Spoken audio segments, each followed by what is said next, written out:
Yo soy Joaquín Rey y esto es La Voz del 21. Hoy cumplimos ya 4 semanas en la cuarentena para hacer frente al coronavirus. Es una medida necesaria, pero sin duda es una medida difícil, que tiene impactos no solamente sobre la economía, sino también impactos a un nivel personal, a un nivel familiar, a un nivel colectivo. ¿Cómo nos está afectando esto en nuestras relaciones interpersonales? ¿Cómo nos va a cambiar esto a un nivel personal, como sociedad? ¿Cómo explicar algunas de las conductas que estamos viendo en estos días? Para abordar esos temas, hemos tomado contacto vía Skype con el psicoanalista Enrique Roy. ¿Cómo estás, Enrique? Buenas tardes, ¿me escuchas? Hola Joaquín, ¿cómo estás? Gracias Bien, por la llamada. a ti por contestarnos. Quisiera empezar preguntándote, ¿cómo crees que esta situación nos va a cambiar, tanto a nivel personal como sociedad? Mira, eso es una incógnita que creo que está ahorita en la mente de mucha gente y especialmente la gente que trabajamos en salud mental.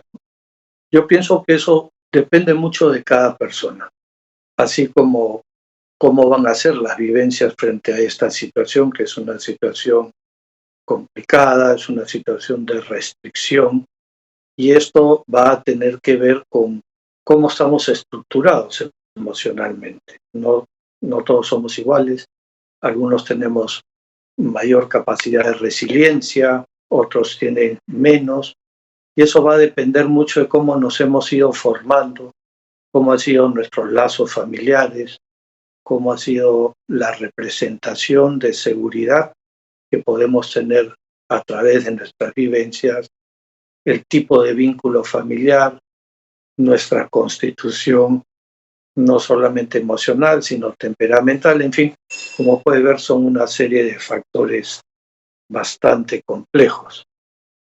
Lo que sí estamos es frente a una situación de restricción, y frente a una situación de restricción que pienso yo que es dada con un comportamiento bastante razonable, sensato y de cuidado hacia nuestra población y especialmente a la población más vulnerable. Este, Muchas veces las diferentes personas tenemos más o menos aceptación para determinadas reglas o situaciones que la realidad nos impone. Algunos nos vamos a adaptar más fácil, otros vamos a tener una resistencia, algunos vamos a tener una percepción más en conjunto, contemplando las personas, qué implica esto para el resto. Y esto va a depender mucho si es que tenemos una orientación muy personalista, que nosotros podríamos llamar una orientación narcisista, o una orientación donde estamos contemplando al resto. Entonces yo creo que esta situación nos pone frente a algo que tenemos que reflexionar, y es que es un tema de colectividad, de especie, de grupo, de familia, en la cual tenemos que proteger. Y tenemos que protegernos, perdón, Sí, perdón, continúa. sí, tenemos que protegernos frente a una amenaza que se nos ha presentado con características catastróficas, por lo menos desde cómo las interpretamos y basados en una realidad, ¿no es cierto? Entonces, yo creo que hace mucho tiempo no existe una amenaza tan masiva y que obliga a que todo el mundo pare y que haga un alto, y cada aspecto tiene que ser, digamos, contemplado, reflexionado y buscar alguna alternativa para cómo manejarlo. Y ahí vemos las diferentes características, por ejemplo, de líderes de países, donde tú puedes ver una estructura más personalista, más narcisista, más egocéntrica, en el caso de Estados Unidos, o una situación que yo considero sumamente sensata como la de nuestro presidente. O sea, que Perdón, creo Enrique, que ha antes de entrar tomado... al Sí, tema de los liderazgos, y quisiera preguntarte si desde tu punto de vista, hasta el momento como sociedad hemos entendido esta dimensión colectiva del reto y nos estamos comportando a la altura. Sí y no. Otra vez, creo que hay las diferencias personales en interpretación, aceptación, yo creo que una buena cantidad de personas hemos aceptado y estamos colaborando, y hay otro tipo de personas que tienen o menos desarrollo emocional o menos desarrollo cívico o estructuras más personalistas, por decirlo de esa manera, que a través de la negación, a través de la impulsividad, a través de contrarrestar las normas, siguen actuando de una manera absolutamente irresponsable. Entonces, yo creo que hay las dos partes, ¿no? Creo que en ese sentido es sumamente importante que haya un liderazgo claro en cuanto a mensaje, una información muy precisa y objetiva de qué es lo que estamos enfrentando, y ahí creo que la información tiene que ser bien depurada también, porque corre el peligro de entrar a una cuestión de información masiva, y como en todo, pues no todo es tal cual, ¿no? Entonces, bien informados, creo que esta experiencia hace que volvamos a valorar el estar juntos, el estar apegados, que es una característica fundamental de la especie humana y que es el requisito, la condición indispensable para la sobrevivencia, ¿no? Entonces, de alguna manera forzada, nos está obligando a reconsiderar una serie de aspectos, no tan centrados en nosotros mismos, centrados en nuestro grupo, en nuestras familias, en la gente que está más vulnerable, en la capacidad de ayuda y sostén que podamos tener, y esto ampliado, digamos, hacia la colectividad. Creo que, por ejemplo, es sumamente admirable, loable, y hay que reconocerlo mucho, la gente que está en la primera línea de batalla, ¿no? La gente que se encarga de nuestra salud, la gente que, a pesar de ser un país a veces un tanto folclórico y con una serie de falencias, también vemos una capacidad y virtudes de gente abnegada que se entrega. Creo que esa es una de las características de nuestro pueblo. Así como es la parte discordante, que también la vemos, y a veces vemos una serie de absurdos, también hay gente que es muy coherente, muy consistente, muy entregada, y creo que eso es lo que tiene que quedar a las finales como una experiencia que nos junta, ¿no? Es un poco... Esta situación de alguna manera es una oportunidad para fortalecer esa lógica Definitivamente. de ciudadanía, de entender que somos, que tenemos un rol en la sociedad. ¿Vamos a aprender de esto? Yo espero que sí.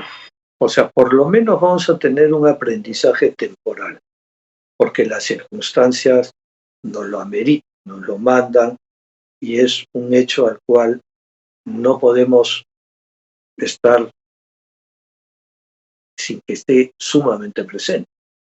O sea, el mismo confinamiento, hay un límite impuesto por la realidad que es innegable. Entonces, ¿cuánto lo combatimos? ¿Cuánto nos adaptamos?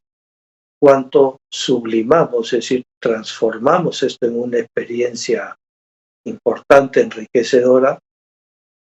Esto va a determinar cómo vamos a vivir la experiencia. Entonces, yo creo que es una experiencia sumamente interesante, de reflexión. Muchas veces vivimos en una especie de vorágine de conseguir cosas, de tener logros, de tener bienestar económico, proteger a nuestra familia, etcétera, etcétera. Y a veces no nos damos cuenta que lo más importante, lo esencial es tenernos a nosotros. Yo estaba justo ayer reflexionando sobre la muerte de del dueño del Banco Santander, que se muere de coronavirus, ¿no? Y una reflexión que hacía la hija me pareció sumamente precisa y significativa. Decía, tenemos todo, tenemos toda la riqueza, y mi padre se ha ido porque no ha tenido lo más elemental, que era aire, ¿no? Entonces, yo creo que eso también te da una dimensión de a dónde pones las prioridades. Y a un nivel familiar, en la gran parte de las personas están pasando el confinamiento con sus familias y estamos pasando más tiempo que nunca con nuestros padres, hermanos, en muchos casos. ¿Cómo crees que se afecten, se fortalezcan o debiliten las relaciones familiares a raíz de esto? Mira, yo creo que lo que esto hace, abre dimensiones, ¿no? Abre dimensiones porque, como tú bien dices, es una situación forzada y es forzada por un tiempo largo. Entonces, va a depender mucho de qué flexibilidad o capacidad de adaptarte tienes en la medida que o usas esquemas rígidos, antiguos, donde no estás pudiendo aceptar una nueva situación y poder explorarla, o si lo haces. En el caso de que puedas hacerlo, te va a abrir otras dimensiones, te va a hacer ver, o sea, qué bonito es poder sentarse a la mesa, jugar un juego con tus hijos, tomarte un vino en la comida, si es algo que te guste, o sea, compartir, ¿no? Ver a tu gente en diferentes escenarios y bajo una situación de presión, ¿no? Entonces, por ejemplo, para mí es una experiencia muy interesante ver a los míos cómo cada uno va buscando la manera de que pese menos esto, ¿no? Siempre hay una parte importante que es, o sea, lo que te importa con la gente que le está pasando y está sufriendo, porque afortunadamente algunos podemos sentirnos un poquito más protegidos, pero un poquito. Y sin embargo, ves actitudes donde la capacidad de resiliencia, es decir, esta capacidad para afrontar las dificultades y afrontarlas de una manera positiva y que termines enriqueciéndote, para mí es muy bonito verlo. También Igual, hay, si me permites casos, si uno ve las estadísticas, sí, los casos de violencia familiar igual se han mantenido. Puede ser el caso que el confinamiento más bien exacerbe tensiones y produzca incluso cuadros de violencia. definitivamente el confinamiento va a generar un aumento de estrés, o sea, va a generar un aumento de ansiedad, porque, o sea, el confinamiento tiene un sinónimo de pérdida de libertad, pérdida de movimiento, pérdida de decisiones, pérdida de acciones. Entonces, no todo el mundo reacciona bien frente a esto. Si tú tienes un funcionamiento más primitivo, digamos, sin que esto sea peyorativo, o más infantil, o más inmediatista, más impulsivo, estas situaciones te van a presionar y tu tolerancia a la frustración va a verse expuesta.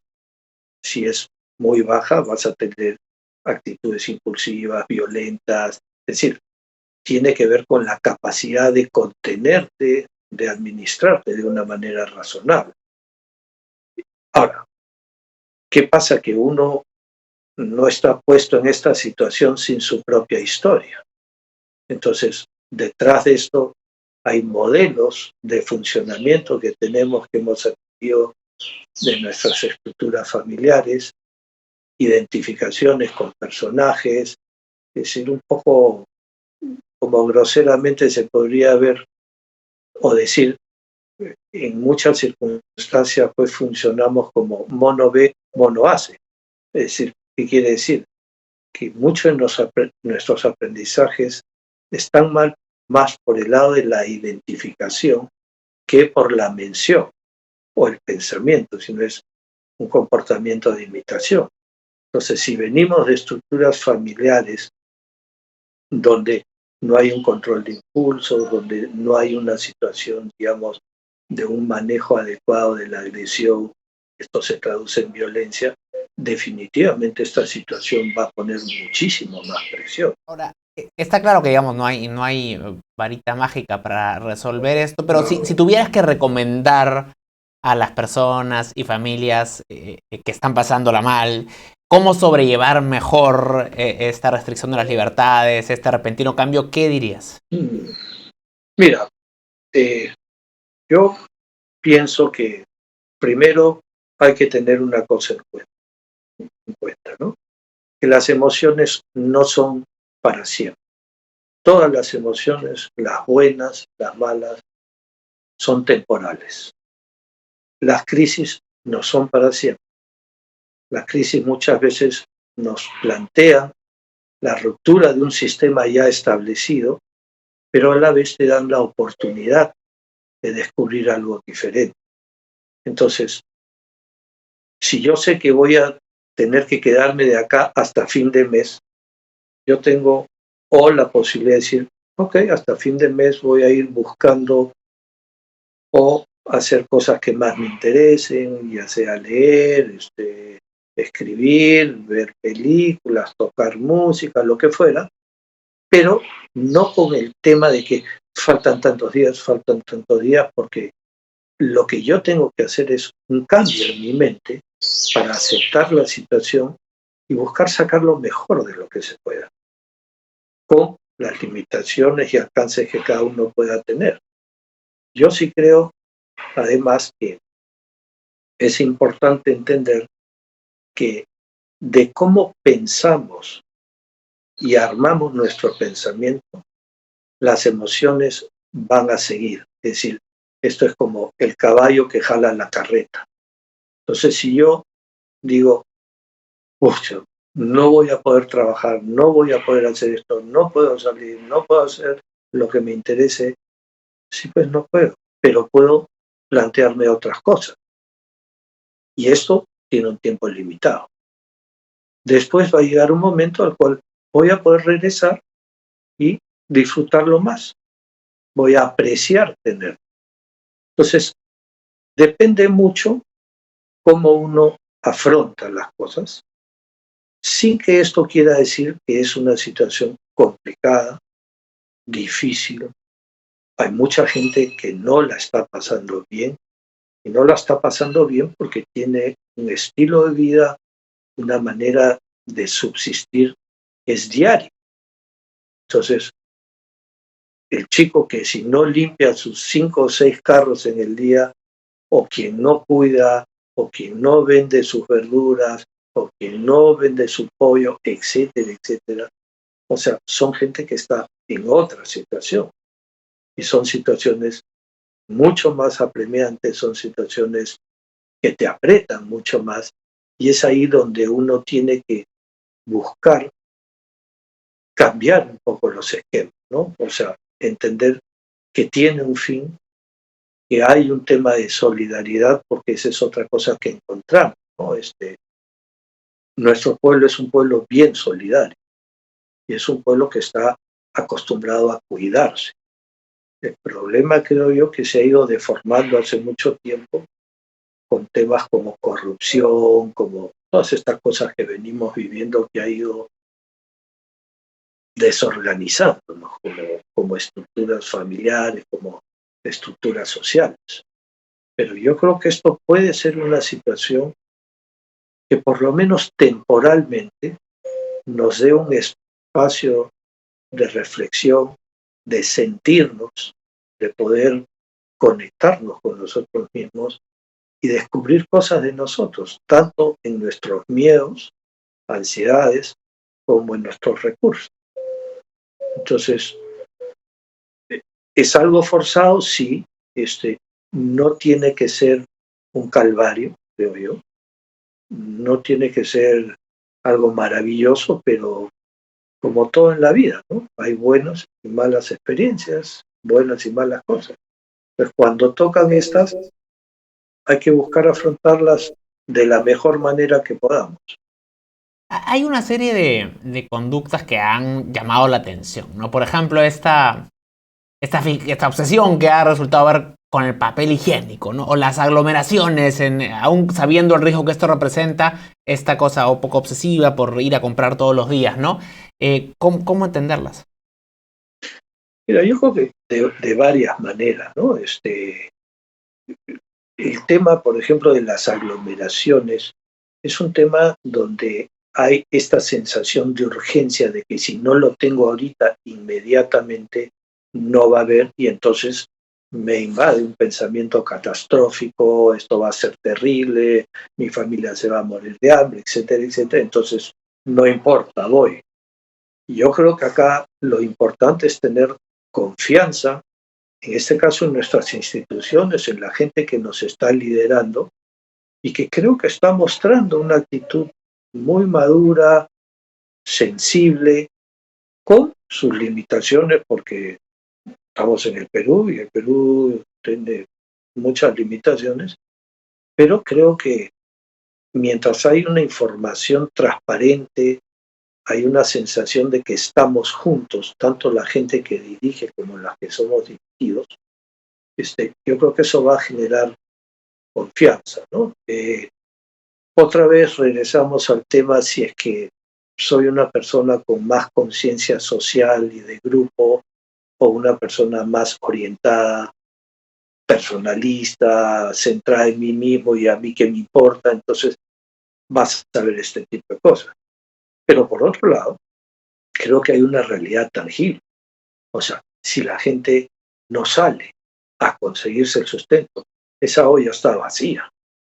Y eso es muy fuerte, muy real y creo que tiene que ser tomado en cuenta también. Entonces, yo creo que es muy difícil pararse en un solo lado y desde ahí emitir una opinión. Yo creo que hay que dar toda una vuelta a la circunstancia, buscar entenderla en profundidad y bueno, los seres humanos pues somos bien contradictorios también, ¿no? Has hablado de la importancia del liderazgo. Desde tu punto de vista, ¿cómo evalúas, sin entrar al detalle de la política pública, si es que ha hecho bien el tal subsidio o no, en todo caso la comunicación, los mensajes del presidente Vizcarra?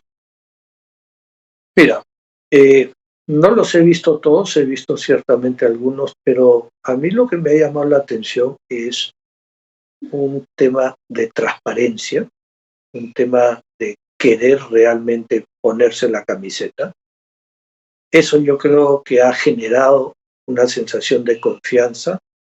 Creo que el manejo económico, sin por supuesto pretender ser ni experto ni mucho menos, creo que están dando señales bien razonables. O sea, creo que es la primera vez que se pone algo tan evidente como nuestro sistema de salud, igual que el sistema de educación. Y digamos, yo creo que uno de los beneficios que esto puede traer es realmente cambiar el sistema de salud, cambiar, o sea, acá la gente se muere de infecciones, se muere de cosas que otros lados no pasan, ¿no? Y eso tiene que ver con la pobreza, con la corrupción. Entonces, son temas que son bastante complicados, por cierto, pero yo sí creo que las señales que se están dando es una señal de que alguien dirige. O sea, y eso es un factor muy importante. Y si la persona quien dirige goza de por lo menos un nivel de confianza, un nivel de aceptación, la gente se deja llevar, ¿no?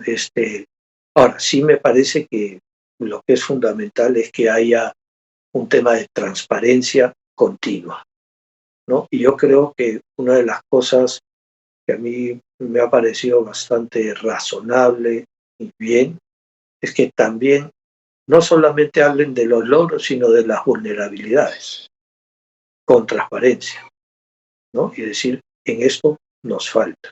Entonces, yo creo que actitudes como esas son las que generan un tema de confianza, un tema de poner el hombro, de contribuir. Como sensación generalizada, te diría. Otra vez hay gente que, o sea, simplifica, niega, actúa, eh, hay de todo, ¿no? Pero yo creo que así como hace poco hubo este sentimiento nacionalista con respecto al Mundial de Fútbol, yo creo que esto puede ser una experiencia parecida, ¿no? y creo que está en la responsabilidad de nuestros gobernantes ser muy honestos, ser muy transparentes, porque eso va a ayudar a toda la nación. Y creo que es una oportunidad privilegiada, muy difícil, muy dolorosa, pero sigo pensando que privilegiada para ellos. Esta semana, Enrique, han empezado las clases de la educación básica regular, la educación pública, a distancia, que también es una cosa sin precedentes, ¿no? ¿Y cuál crees que debiera ser el rol de los padres en este nuevo modelo donde los chicos van al colegio estando en casa? ¿Qué tanto debieran meterse? ¿Cómo deberían participar? Bueno, yo creo que eso tiene que ver, digamos, con las edades, ¿no? Para comenzar, o sea, si tienes un niño de 4, 5, 8 años, va a necesitar cierta asistencia, pero si tienes un adolescente, creo que es una buena oportunidad para que ese chico pueda hacerse responsable. A mí me parece que es un cambio muy importante, porque creo que en el momento que esto esté bien activado, que esté bien calibrado, va a ser una herramienta muy poderosa para poder ayudar a mucha de nuestra gente que no tiene la posibilidad de alcanzar una educación de calidad. Este, la ventaja que veo cuando esto puede ser hecho de esta manera es que probablemente pueda tener una mejor supervisión y una mejor estandarización también. Entonces, creo que se crea una nueva oportunidad que nace de una crisis, pero creo que es un buen ejemplo, ¿no? Y ahí necesitamos gente preparada, gente inteligente, gente comprometida para utilizar esta nueva circunstancia para que sea una plataforma de despegue. Entonces, yo creo, o sea, yo mismo estoy teniendo la experiencia de atender a mis pacientes por esta vía y la verdad que no lo hacía antes y me he sentido muy bien, o sea, porque el contacto es cercano, es bien interesante. Entonces, yo creo que otra vez hay que dejar los esquemas antiguos, darle paso a las nuevas opciones y ver qué hacemos, digamos, lo mejor de eso, ¿no? Se pregunta, ¿cuándo volveremos a la normalidad, no? Y creo que una pregunta anterior a eso es, ¿vamos a volver a la normalidad? ¿El mundo al que lleguemos cuando acabe todo esto va a ser igual o muy parecido al que teníamos antes? Yo creo que esa es una gran pregunta para la gente, digamos, que observamos, trabajamos con el comportamiento humano, ¿no? Sociólogos, antropólogos, psicólogos. Este, yo no me atrevería a decir algo categórico. Lo que sí pienso es que va a haber un efecto por un tiempo. Este, hace años tuvimos el tema de la guerra con el Ecuador y veíamos algunos que estuvimos en algún momento en el norte pasar los tanques, los aviones y ya ni nos acordamos. O tuvimos la época del terrorismo, que era terrible, y hoy día está un poco más lejos. Y esto creo que también va a llegar en algún momento a estar lejos, probablemente en un año, 2 años, cuando haya una vacuna, cuando haya un control. Pero creo que lo que necesitamos mantener es la experiencia vivida e incorporarla para aprender algo nuevo. Entonces, la normalidad es lo cotidiano, lo que siempre se repite. ¿Va a ser diferente? Yo pienso que sí. Yo pienso que progresivamente tiene que irse reacoplando la cercanía de las personas. No creo que en 2 semanas y media todo el mundo sale y se abraza, o se va a las fiestas, o no, yo creo que eso tiene que ser progresivo hasta que vuelva a su nivel, ¿no? Pero eh, es difícil de predecir. También los mismos científicos dudan de que esta sea la última de estas pandemias. O sea, lo que esto nos está mostrando es la tremenda vulnerabilidad que tenemos y es un llamado de atención pues para pensar que no tenemos todo controlado, para nada, ¿no? O sea, el mundo de alguna manera ha mandado un mensaje de alto, o sea, e inmediatamente comenzamos a ver cómo hay situaciones que se comienzan a restituir, el mar, las aves, o sea, también hay un asalto continuo a nuestro propio ecosistema. Entonces, yo creo que finalmente esto te obliga a diferentes niveles de reflexión y creo que es una muy buena oportunidad para hacerlo. Como tú has señalado, en Perú, la cultura latina, hay mucho de acercarse, de tocarse, de abrazarse, besarse, ¿no?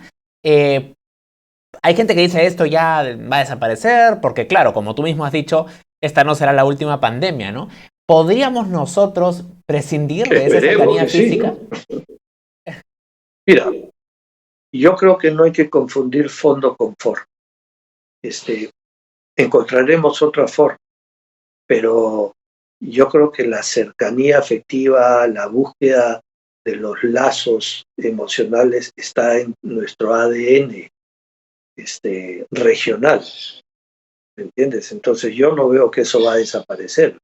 Cambiará por imágenes, cambiará por textos, cambiará por diferentes formas que finalmente pues somos absolutamente creativos, ¿no? O sea, tú ves de cada circunstancia que pasa, de repente aparece un meme, aparece una, una parodia o alguna forma en la cual vamos consiguiendo nuevas maneras de seguir cerca. Entonces, eso yo creo que no. Eh, claro, va a cambiar pues la saludada con beso, yo creo que por un tiempo por lo menos, ¿no? Pero yo creo que tampoco es tan difícil encontrar nuevos códigos que te hagan saber que te estimo, que te quiero, que me importas. Eh, eso a mí no me preocupa. Y una última, hay mucha gente que va a perder gente en su familia, gente que se va, que evidentemente va Por a morir supuesto. como consecuencia de esto, ya está pasando, ¿no? En otros países mucho más, ¿no? ¿Cómo aceptar esto y lidiar con eso?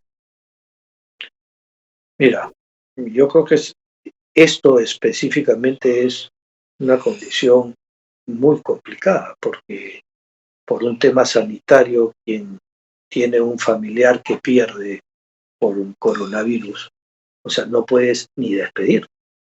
O sea, digamos, de acuerdo a cómo funciona el sistema sanitario, si tú tienes una situación de infección, tú te vas a estar cuidado por el Estado, a una de sus instituciones, tú no puedes ir a verlo, supongamos que la persona no puede sobrevivir, se muere, lo van a incinerar y finalmente quedarán restos o sus cenizas en una cajita. Entonces, esto es casi muy cercano como cuando uno pierde a un familiar en un accidente y no se le encuentra. Entonces, es otra dimensión porque implica que es un duelo muy traumático, es una situación de recomponerse que te implica más recursos, te implica más resiliencia y bueno, o sea, Dios quiera que sean los menos, ¿no? ¿Por qué es importante cuando alguien fallece eso de ver el cuerpo a veces, enterrarlo? ¿Por qué es tan fundamental para procesarlo? Porque cuando uno tiene un lazo emocional, uno invierte, digamos, lo que nosotros los psicoanalistas decimos una energía psíquica, o sea, pone una cantidad de energía en ese vínculo y en el proceso de duelo uno tiene que hacer un retorno de esto a través del dolor, de la tristeza, del llanto, de la despedida, para poder volver a conectarse y distribuirla en otras situaciones, otras personas. Eso por un lado, y por otro lado, creo que es muy importante pasar la etapa de pérdida, ¿no? La etapa de pérdida, el duelo tiene etapas específicas que en la medida en que se van cumpliendo, uno va pudiendo alejarse del dolor traumático que eso puede conseguir. Entonces hay una especie de sensibilización que se va dando de a pocos en cuanto a todo lo que está invertido y tiene que dársele paso a poder guardarlo en el recuerdo, guardarlo dentro de nosotros, ¿no? Entonces, un proceso de desaparición inmediata es muy traumático porque te deja sin la capacidad de elaborar. ¿Y qué alternativa tiene uno o qué maneras de despedirse hay si es que uno llegara a esa situación? ¿Cuál es una buena práctica o cómo lidiar con eso? Bueno, yo creo que ahí el tema de unión familiar, de compartir las emociones, de apoyarse, de poder hacer el duelo juntos, este, y por otro lado también creo que es importante eh, un concepto que no es un concepto, digamos, que usamos mucho, y es que la muerte va a venir sí o sí, y la muerte no necesariamente tiene que ser una tragedia. Nosotros estamos muy acostumbrados a eso, pero la muerte es la final de un periodo de la vida que nos han regalado, que tiene un fin. Entonces, creo que hay que tener un poco de tolerancia también frente a esto, ¿no? Por supuesto, una cosa es una muerte natural, como un devenir de todo el proceso, otra cosa es una muerte traumática, no es lo mismo. Pero igual nos vamos a ir todos. Lo importante es cómo estamos mientras estamos acá. O sea, y creo que eso es fundamental, tener una actitud de vivir el presente, de recoger todas las experiencias positivas y negativas que tengamos y apreciarlas, ¿no? El problema que yo veo en mucha gente es o que vive capturado en el pasado, lo que me pasó, lo que me hicieron, o qué va a pasar. Y poca gente está en qué está pasando en este momento. En este momento tengo salud, tengo a mi esposa, tengo a mis hijos, tengo mis cosas o mis amigos, mis vínculos, y eso es lo que tengo que ir disfrutando. Pues yo no sé si mañana estamos, pero hoy tratemos de recoger lo mejor que podamos. Enrique, muchas gracias. Ha sido muy interesante conversar. Con gusto. Igualmente, un abrazo. Igual para usted. Gracias. Bien, era Enrique Roy, psicoanalista. Muy interesante, de verdad, escucharlo, cómo lidiar con esta serie de cambios tan repentinos que se están produciendo por la irrupción del coronavirus en nuestro país. Muy importante tenerlo en cuenta. Bien, corte y volvemos en esta cuarta semana de emergencia nacional para hacer frente al coronavirus. Con permiso.